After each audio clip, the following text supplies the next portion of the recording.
وما أرسلناك إلا رحمة للعالمين.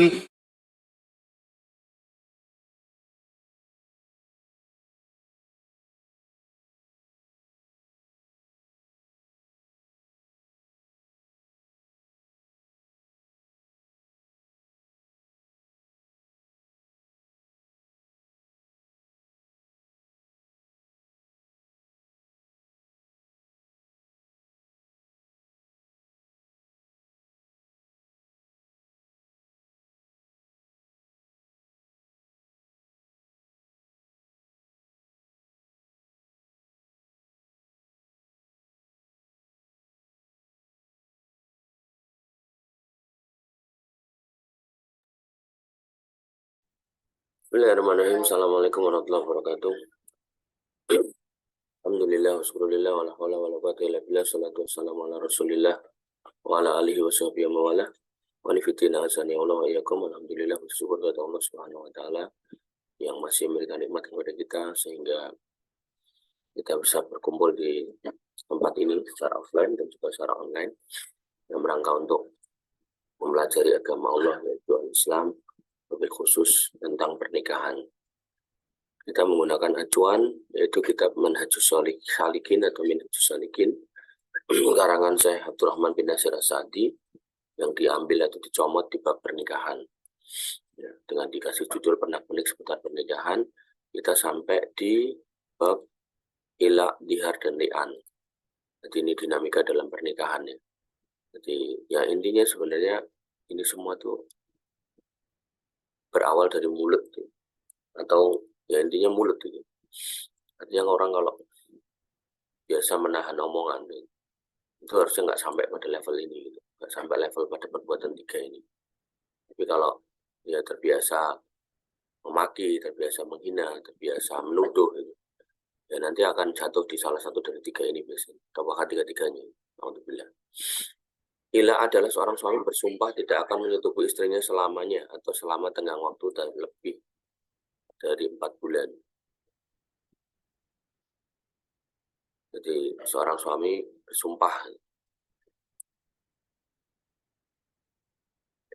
tidak akan menggauli istrinya selama waktu tertentu, baik itu selamanya maupun lebih dari 4 bulan. Gitu. Jadi dia mengucapkan sumpah, demi Allah saya nggak akan gauli kamu. Gitu. Demi Allah saya nggak mau megang kamu lagi. Gitu. Bahasa-bahasa seperti itu. Gitu. Nah, kemudian jika si istri menuntut haknya untuk digauli, untuk disetubui, karena wanita juga punya hak pasti ya. Dan hak seorang wanita nggak akan terjadi kalau nggak dibantu oleh suaminya atau pasangannya. Sehingga ya dia bisa menuntut itu. Makanya diperintahkan untuk menggaulinya. Dan ia diberi tenggang waktu 4 bulan. Jadi kalau istrinya diem-diem aja menurut kitab ini, ya, maka ya, tetap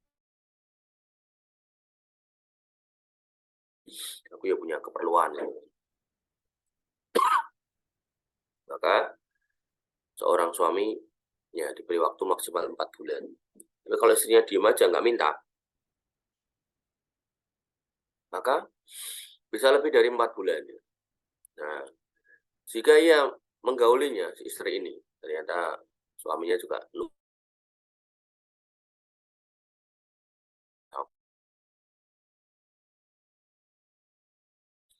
perbuatan atau 3 hal ini karena mulut gitu loh, yang nggak kekontrol gitu. Sehingga harusnya seorang istri ataupun seorang suami nggak perlu lah masuk wilayah ini. Kenapa? Karena dua-duanya itu punya keperluan, punya kebutuhan. Dan omongan-omongan ini atau perbuatan ini itu bisa menghalangi salah satu atau dua-duanya dari memenuhi kebutuhan tersebut. Gitu.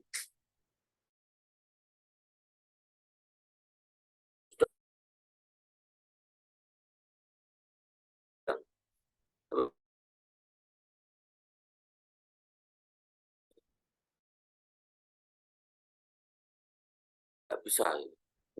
Kalau gini terus, maka suami punya waktu 4 bulan maksimal. Jika dalam waktu kurang dari 4 bulan dia menggauli istrinya, maka ia harus bayar kafarot. Sebagaimana kafarot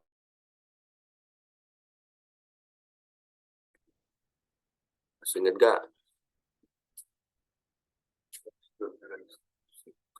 Enggak ya, nggak nyampe puasa 22 bulan ya. Kafarat sumpah yang pertama adalah bebaskan budak. Kemudian jika nggak dapat, maka dia bisa kemudian memberi makan 10 orang fakir miskin, atau yang terakhir puasa 3 hari berturut-turut. Gila. Jika ia tidak mau, artinya suaminya nggak mau, maka ia harus mentalak istrinya. Artinya ilaknya maksimal 4 bulan, dan kalau dia harus mentalak istrinya. Kenapa ya? Karena wanita itu nggak boleh dianiaya. Ya, walaupun seorang suami itu punya kuasa untuk menceraikannya, ya tidak boleh digantung dengan tidak dipenuhi kebutuhannya selama 4 bulan. Dan dengan diilak, laki-laki tetap harus memenuhi kebutuhan makan, sandang, pangan, papan. Satu aja yang nggak dia kerjakan, yaitu menggauli istrinya. Ya. Kemudian istrinya nggak terima, maka dia harus kemudian menceraikannya. Gitu ya. Ya, daripada dia berzina. Gitu. Dan seorang wanita juga harus pikirannya gitu. Kalau suaminya udah nggak mau ngemohi, ya ngapain bertahan. Ya. Sekali lagi saya tidak sedang menyuruh menggampangkan cerai, bukan. Saya lebih senang membahasakan gini loh. Daripada seorang wanita menahan kebutuhannya, lalu dia berzina, mendingan cerai nikah lagi gitu. Laki-laki juga sama. Kalau emang sudah nggak mau sama istrinya, maksudnya udah nggak ada gairah, atau mungkin apalah itu bahasanya, jadi dia sudah nggak ada keinginan dengan istrinya, daripada menyakiti seorang wanita, mendingan dicerai. Ya, silakan cari sesuai dengan yang dimau. Ya, tentu akan berlaku hukum al-khabisatu lil khabisina wal khabisuna lil khabisat. Ya. Orang jelek buat orang jelek. Wa thayyibatu lit thayyibina wa thayyibuna lit thayyibat. Orang baik buat orang baik. Artinya kalau yang kita tinggalkan ini pasangan yang baik, insya Allah penggantinya belum tentu lebih baik. Ya. Sebaliknya kalau yang kita tinggalkan ini pasangan yang jelek, karena akhlaknya jelek, karena agamanya jelek, gitu kan, suruh sholat nggak mau, insya Allah penggantinya akan yang lebih baik. Jadi jangan coba-coba nyari-nyari kesalahan orang, ya, ada yang ininya dia cuma pengen kawin lagi gitu. Ini nggak benar. Ya. Tapi kalau kemudian benar-benar itu kesalahan itu ada, diperbaiki susah, dikasih tahu susah, gitu kan. Akhirnya terjadi apa yang harus terjadi, sudah. Dengan berpisah, insya Allah malah ditemukan dengan pasangan yang lebih baik. Allah Ta'ala. Ya. Dalilnya apa? Allah Subhanahu wa taala berfirman, lilladzina yu'luna min nisa'ihim tarabbusu arba'ati asyurin. Orang-orang yang mengilah istrinya, maka dia diberi tangguh selama 4 bulan. Fa in fa'u fa innallaha ghafurur rahim. Kemudian kalau mereka kembali pada istrinya, sungguhnya Allah itu Maha Pengampun lagi Maha Pemberi rahmat. Wa in azamu talaq fa innallaha sami'un alim. Tapi kalau mau pisah ya enggak apa-apa. Fa innallaha sami'un alim. Sungguhnya Allah Maha mendengar lagi Maha mengetahui. Wa in fitina azani Allah itu ilah ya. Jadi sumpah suami nggak mau menggauli istrinya, maka kafarohnya kafaroh sumpah. Nah sekarang dihar. Bahasanya tadi saya bilang di awal, ini karena mulut. Nah, diharnya apa? Dihar adalah seorang suami berkata kepada istrinya, engkau dalam pandanganku seperti punggung ibuku. Jadi sebuah ungkapan dalam bahasa Arab yang artinya ini, gitu kan, anti kadohri umi, gitu kan, engkau seperti punggung ibuku, itu dimaknakan, ya, menunjukkan suami itu mengharamkan dirinya terhadap istrinya. Itu kalau bahasa Arab dia pakai kalimat kayak gitu. Kalau misal di daerah kita ada kalimat-kalimat tertentu yang menunjukkan itu, nah itu bisa dimaknai dihar. Misal seorang suami mengatakan, aku koyone wis gila karo kowe. Nah, bahasa-bahasa gitu. Aku koyone najis demok kowe. Ketika ada ucapan-ucapan seperti itu, ya itu bisa masuk dalam kategori dihar. Yang intinya seorang suami nggak mau megang istrinya. Nah, ini nggak bisa tiba-tiba langsung damai-damai, gitu, nggak bisa. Maka dikatakan di dalam poin yang ke-574, bahasanya ketika dikatakan engkau seperti pandangan, seperti ibuku, bahasanya kan kayak gitu, ada kata-kata ibuku. Nah, maka ini adalah perkataan dusta. Sama kayak tadi, aku ndemok kowe wis najis, atau kowe wis najis buat aku, gitu. Nah, bahasa najisnya kan untuk anjing, untuk babi, gitu kan. Nah, itu juga perkataan dusta. Tapi perkataan dusta ini memiliki konsekuensi, yaitu apa? Ya, tidak menjadikan si istri haram baginya, namun tidak boleh menyentuhnya hingga melaksanakan apa yang diperintahkan Allah. Jadi bukan berarti terus haram sama sekali enggak. Kalau kamu mau megang dia, kamu harus bayar itu omonganmu yang enggak benar tadi itu. Harus tebus dosa dari omonganmu itu. Apa? aninya tebusannya, dikatakan di sini walladzina yudhahiruna min nisa'ihim summa ya'uduna lima qalu, orang-orang yang mendihar istrinya kemudian pengen kembali, ya, kembali menggauli istrinya atas apa yang dikatakannya, wa tahriru raqabatin min qabli ayyatamasa, maka bebaskanlah budak sebelum ya, menggauli istrinya. Jadi nggak boleh menggauli istrinya sebelum membebaskan budak. Wanita juga gitu, ketika menstruasi, ya, udah selesai, ya, mungkin udah cebok, udah bersih gitu kan. Tapi belum mandi besar, nggak boleh digauli suaminya, harus mandi besar dulu. Syaratnya itu. Selama dia sudah nggak mens, walaupun sudah cebok atau mencuci kemaluannya, udah bersih. Selama dia belum mandi besar, maka dia dihukumi masih najis besar. Sehingga dia haram untuk megang Al-Quran. Nah, jadi pembukanya adalah mandi besar. Nah, terkait dihar juga sama, pembukanya adalah bebaskan budak. Kalau belum dilakukan menebus kafarohnya, dalam hal ini bebaskan budak, maka dia nggak boleh menebus istrinya.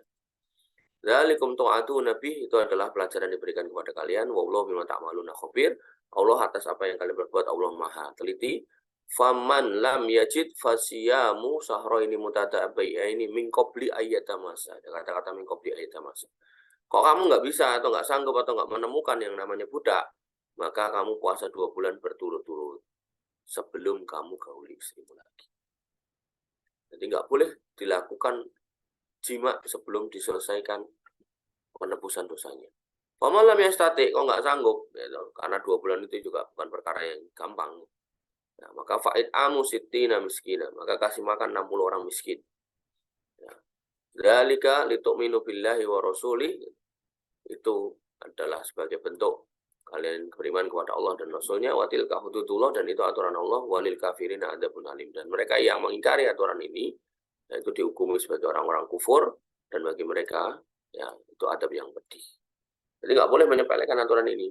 Kenapa kok dibikin aturan seperti ini? Agar laki-laki khususnya, karena di harlian ilah itu di mulut laki-laki itu nggak mudah terucap dari mulut laki-laki. Makanya laki-laki itu jangan suka ember gitu. Mulutnya itu dijaga, punya rem gitu. Karena begitu kamu bercanda gitu kan soal nikah, ditolak, cerai gitu kan, maka itu dianggap serius dalam agama. Ya. Silakan bercanda urusan yang lain lah, tapi jangan urusan yang 3 itu, bahaya. Apalagi di hari ini. Dan kafaroh ini kalau kita perhatikan ini mirip dengan kafaroh suami yang menggauli istrinya di siang bolong.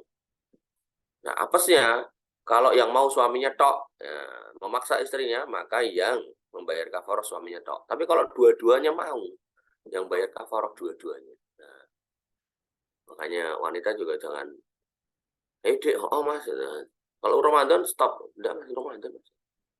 Ya, artinya biar suamimu yang bayar dewean. Salah dewi. Ya, baik, ini adalah dihar, yaitu ia memberikan budak yang normal, tidak cacat.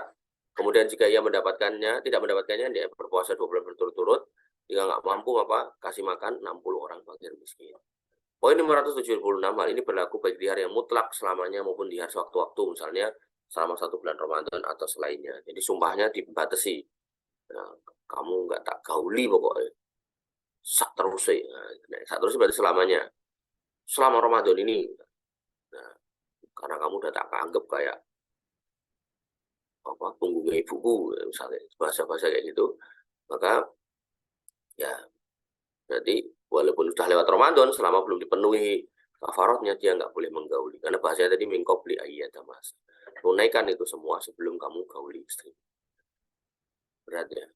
577, adapun orang yang mengharamkan bagi dirinya budak wanita miliknya makanan, pakaian atau selainnya yang sebenarnya halal, maka ia terkena kafarat sumpah saja berdasarkan firman Allah Subhanahu wa taala. Jadi kalau konteksnya istri, kafaratnya seperti kafarat orang yang buka puasa di siang bolong dengan cara menggauli istrinya. Nah, tapi kalau kemudian ini adalah budak, budak itu ya wanita juga, manusia juga, cuma statusnya budak, ya, untuk mengharamkan pakaian dan seterusnya, ini kena kafarat sumpah, berarti sama kayak yang ilah di atas tadi. Firman Allah Subhanahu wa taala, ya ayyuhalladzina amanu la tuharrimu thayyibati ma ahallallahu lakum wa la ta'tadu. Orang-orang yang beriman, jangan kamu haramkan yang halal-halal buat kamu, ya, padahal itu dihalalkan. Jangan kamu haramkan yang baik-baik, gitu, padahal semua itu dihalalkan Allah kepadamu. Wa la ta'tadu, jangan melampaui batas. Innallaha la yuhibbul mu'tadin. Allah tidak, sesungguhnya Allah tidak menyukai orang-orang yang melampaui batas. Wa kullu mimma razaqakumullahu halalan thayyiba. Makanlah kalian semua dari apa yang dikaruniakan oleh Allah Subhanahu wa taala yang halal dan thayyib. Jadi enggak cuma halal ya orang Islam, thayyib juga. Misal cacing gitu. Cacing itu enggak ada hukum haramnya. Tapi kemudian apakah thayyib gitu? Nah, kalau itu enggak thayyib ya jangan dimakan. Belatung juga sama. Mungkin nggak ada hukum halal haramnya, tapi kan mungkin nggak thayyib. Wattaqullaha alladzi antum bihi mu'minun. Maka bertakwalah kepada Allah Subhanahu wa taala, ya, yang mana kalian kepadanya beriman. La yu'akhidukumullahu billaghwi fi aimanikum. Ya, Allah tidak, sini dikatakan bahasanya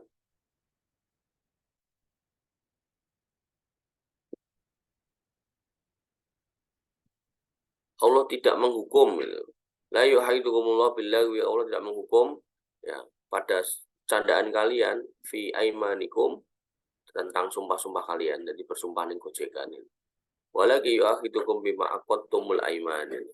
Tapi Allah ya, akan menghukum kalian atas apa yang kalian tetapkan dalam sumpah-sumpah. Jadi sumpah yang serius. Ya, jadi kalau orang Arab tuh kalau ngomong tuh tekoi temennya gitu kan. Kamu dari mana gitu kan? Dari WC itu. Maksudnya, wallah itu demi Allah. Itu dianggap yang ini, billahi fi aimanikum. Jadi mereka sering ngomong wallah, wallah. Dalam percakapan sehari-hari itu, wallah itu. Nah, kita tenan lain nah, gitu kan. Tapi ini ya itu wallah, wallah. Nah, itu dianggap ini, billahi fi aimanikum. Jadi sumpah yang diucapkan dalam rangka untuk menguatkan omongan, tapi tidak bermaksud bersumpah. Tapi yang bersumpah dalam artian ya beneran, itu berjanji, bernadar gitu kan, dengan mengucapkan nama Allah. Maka kalau nggak dikerjakan, maka walaki yu'akhidukum bima aqadtum, maka akan dikasih hukuman.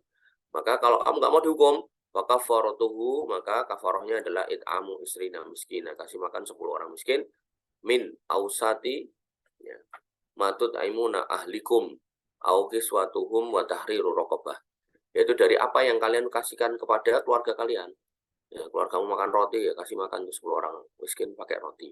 Keluargamu makan McD ya kasih 10 paket McD. Keluargamu makan nasi padang kasih 10 nasi padang. Ya.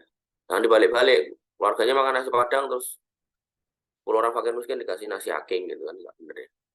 Au kiswatuhum, atau ngasih pakaian mereka 10 orang itu. Au tahriru raqabah, atau bebaskan seorang budak. Mama lam yajid fasyamu salasati ayyam, ya barang siapa yang tidak mendapatkannya maka silakan berpuasa 3 hari. Dzalika kafaratu aimanikum, itu adalah kafarah untuk sumpah kalian idza khalaftum, kalau kalian mengingkari, kalau kalian tidak mau memenuhinya. Wahfadu aimanakum, ya penuhilah janji-janji kalian. Kadzalika yubayyinullahu lakum ayatihi la'allakum tashkurun.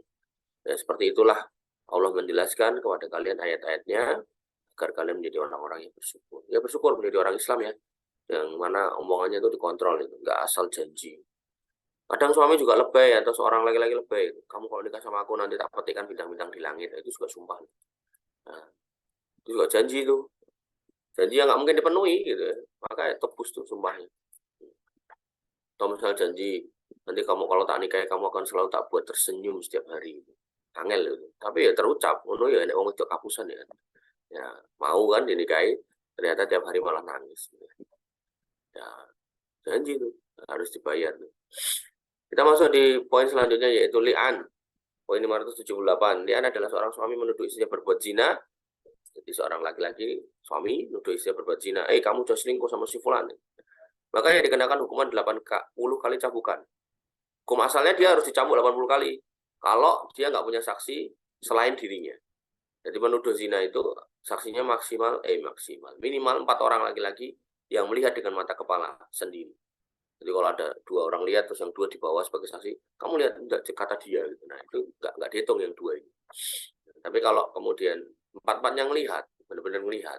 Ya caranya kalau satu melihat ya telepon orang lain tambah 3. Ini satu lu gitu. Saksi itu 4 orang lihat. Ya, maka kalau saksinya kurang, sebenarnya suami itu harus dicambuk 80 kali gitu. Kalau ini bukan suaminya, ya harus dicambuk. Tapi karena ini suaminya, maka suami bisa menghindarkan hukuman cambuk itu dengan melakukan li'an. Nah, ini dikatakan jika ia mampu mendatangkan 4 orang saksi adil, maka si istri yang dikenai hukuman. Saksinya 4 ada, ya berarti istrinya nanti yang dihukum. Apa tuh hukuman zina atas seorang wanita yang berzina atau orang yang sudah menikah tapi berzina? Ya dirajam. Kalau hukuman Islam ya. Nah, kalau itu nggak diterapkan di negara kita ya nggak usah. Artinya itu hukum yang berlaku hanya oleh pemerintah yang melakukannya, bukan masyarakat. Nah, tapi kalau kemudian sebaliknya, kok saksinya nggak nyampe 4 gitu kan, ya maka si suami bisa melakukan li'an agar terbebas dari hukuman. Dengan catatan tadi itu yang nuduh suaminya atau pasangannya. Nah, adapun tata cara li'an disebutkan dalam firman Allah Subhanahu wa taala, "Waladina yarmuna azwajahum walam yakunu lahum syuhada." Mereka yang menuduh istrinya berzina dan mereka tidak memiliki saksi illa anfusuhum, kecuali dirinya sendiri yang melihat. Fa syahadatu ahadihim arba'u syahadatim billah. Maka ya persaksian orang itu adalah 4 kali bersumpah dengan menyebut nama Allah, bahwasanya istrinya berzina, bahwasanya istri berzina, bahwasanya istri saya berzina, istri saya berzina. Ya, kemudian dia mengatakan innahu laminas shodiqin gitu. Sungguhnya dia adalah termasuk orang yang benar. Wal khamisatu, dan yang kelima dikatakan anna la'natullah alaihi in kana minal kadibin. Kalau sekiranya saya berdusta, maka saya siap menerima laknat Allah. Itu yang kelima, sumpah yang kelimanya. Wa yadra'u anhal adab anta syahada arba'a syahadatin billah innahu laminal kadibin. Maka jika ia termasuk ya, orang yang berdusta, ya, maka dia siap menerima adab Allah. Ya. Wal khamisatu anna ghadaballahu 'alaiha in kana minas shadiqin. Istrinya dihindarkan dari hukuman oleh sumpahnya 4 kali atas nama Allah, sesungguhnya suami termasuk orang yang dusta. Dan yang kelima, bahwa laknat Allah ya, atasnya jika suaminya termasuk orang yang benar. Jadi saya juga bersumpah, demi Allah saya nggak berzina, demi Allah saya nggak berzina, demi Allah saya nggak berzina, demi Allah saya nggak berzina. Yang kelima, kalau saya berdusta, saya siap menerima murka Allah Subhanahu. Ini perkara yang berat. Nah, ketika suami itu sudah mengucapkan itu di depan hakim, maka jatuh talak ba'in kubro. Selamanya nggak boleh balik lagi. Nggak ada rujuk, nggak berlaku iddah buat mereka. Maksudnya iddah buat pasangan ini gitu. Ya, jadi mereka pisah selamanya. Udah bubar selamanya. Ya langsung pisah. Dan suami nggak ada kewajiban memberi nafkah. Selesai sudah. Ya. Kalau iddah 1-2, talak 1-2 masih ada iddah. Dalam iddah itu wanita nggak boleh keluar rumahnya suami. Masih di dalam rumah suami, masih dinafkahi, masih tinggal bareng. Kalau perlu tidur bareng satu ranjang walaupun tidak apa istilahnya berhadapan-hadapan, saling memunggungi. Atau kalau nggak mau bareng ya satunya di sofa, satunya di tempat tidur, itu masih seperti itu.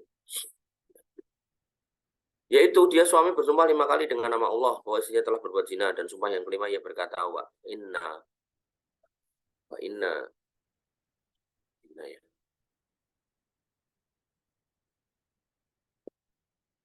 Wa anna ya. Anna la'natullah alaihi ingkan. Anna bukan inna ya. Wa anna la'natullah alaihi ingkana minal kadibin. Anna ini bukan inna. Kemudian yang istri juga bersumpah sebanyak 5 kali bahwa suaminya berdusta. Demi Allah saya nggak berzina, atau sebaliknya demi Allah suami saya dusta, suami saya dusta. Dan berkata pada sumpah yang kelima wa inna mana ya? Anna ya. Wa anna ghadaballahi 'alaiha in kana minas shadiqin. Dan sesungguhnya adab Allah buat dia istrinya sekiranya suaminya ini menjadi orang yang benar dalam ngomong. Atau yang semakna dengan ini, nggak harus persis blok seperti ini ya. Jadi tadi yang tak contohkan tadi kan bahasanya, kalau yang kedua ini kan demi Allah suami saya dusta, demi Allah ini bisa diganti demi Allah saya tidak berzina, demi Allah saya tidak berzina, demi Allah saya tidak berzina, demi Allah saya tidak berzina, demi Allah jika saya berzina maka ya, saya siap mendapat murka Allah. Jadi ini benar-benar dua orang ini menantang Allah Subhanahu wa taala. Dan lagi-lagi bukan berarti kalau udah melakukan ini terus benar gitu ya. Belum tentu ya. Tadi malam ada video reel bagus tuh. Buat pelajaran bagus. Jadi ada seorang calon suami ya, belum suami. Taruhlah dia suami gitu. Dia mergoki calon istrinya di kamar hotel dengan pria lain. Ya, gitu ketok buka pintu jebret gitu kan. Calon istrinya, anggaplah itu istrinya gitu. Dia keluar dengan pakaian lengkap gitu. Terus tiba-tiba langsung berkemas, langsung keluar kamar. Nah, laki-laki di dalam kamar itu tanya, siapa itu? Nah, si perempuan jawab dengan ketus, nggak tahu gitu. Terus dia pergi. Nah, si laki-lakinya ini yang calon suami, atau bisa dibilang anggaplah ya suami gitu, dia juga nggak marah nggak apa, dia sampai bilang saya sampai bingung mau ngomong apa gitu. Nah, dalam kondisi seperti itu seorang laki-laki nggak boleh menuduh wanita itu berzina. Kenapa? Karena dia nggak melihat perzinahannya, dia hanya melihat wanita dan perempuan, laki-laki dan perempuan di dalam kamar ya, yang belum tentu dia sudah melakukan perzinahan. Tapi kalau kemudian si laki-laki itu nekat menuduh dia sudah melakukan zina, bisa menggunakan si ilah ini gitu, dengan cara mensumpahi perempuan ini di depan hakim kalau dia sudah berzina, walaupun laki-lakinya nggak ngeliat gitu. Paham nggak maksudnya? Nah, cuman ya konsekuensinya berat. Kalau apa? Kalau memang wanita ini belum ngapa-ngapain, baru mau gitu. Ya, otomatis nanti yang dianggap dusta atau yang dusta di mata Allah siapa? Ya laki-lakinya. Ya berarti kita mendukung wanita itu enggak, itu ya salah. Tapi ketika ngomongkan zina, zina itu adalah bertemunya dua kemaluan yang dilakukan di luar akad nikah, itu namanya zina. Tapi kalau dilakukan dalam akad nikah, artinya sudah nikah, yaitu halal, itu bukan suami istri. Bulan balen ini ya apa-apa. Tapi kalau belum sama sekali, maka itu namanya perzinahan. Itu loh ya. Dan sekarang banyak orang kayak gitu, lagi lihat istrinya goncengan karo wong lanang yang bukan mahram terus dituduh selingkuh gitu. Ya, jangan gitu. Ya bukan berarti itu benar juga, itu salah. Cuman jangan sampai nuduh sampai level zina gitu. Paham ya? Jadi ya katakan itu salah. Wih salah guncingan karo kae. Iki sopo kae gitu. Bukan mahram gitu. Ya, tapi jangan sampai tuduhannya sampai ke level zina gitu loh. Ya, terus akhirnya nuduh berarti anakmu yang lahir kayak tuduh anakku sampai ke situ-situ gitu. Padahal jelas ayat hadisnya al-waladu lidil firos. Anak yang lahir dalam bingkai pernikahan ya anaknya suami istri itu yang dalam pernikahan itu. Walaupun mungkin istrinya diam-diam berzina sama orang gitu.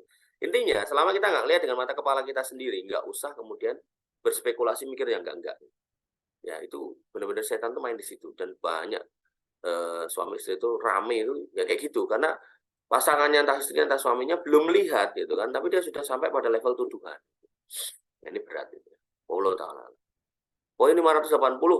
Ya, maka jika li'an telah sempurna, artinya sudah terucap dengan sempurna dari dua belah pihak, ada konsekuensinya. Satu, suami bebas dari hukuman menuduh wanita baik-baik dari tujuan zina. Artinya dia tadinya harusnya dipukul 80 kali ke cambuk, hukuman itu batal.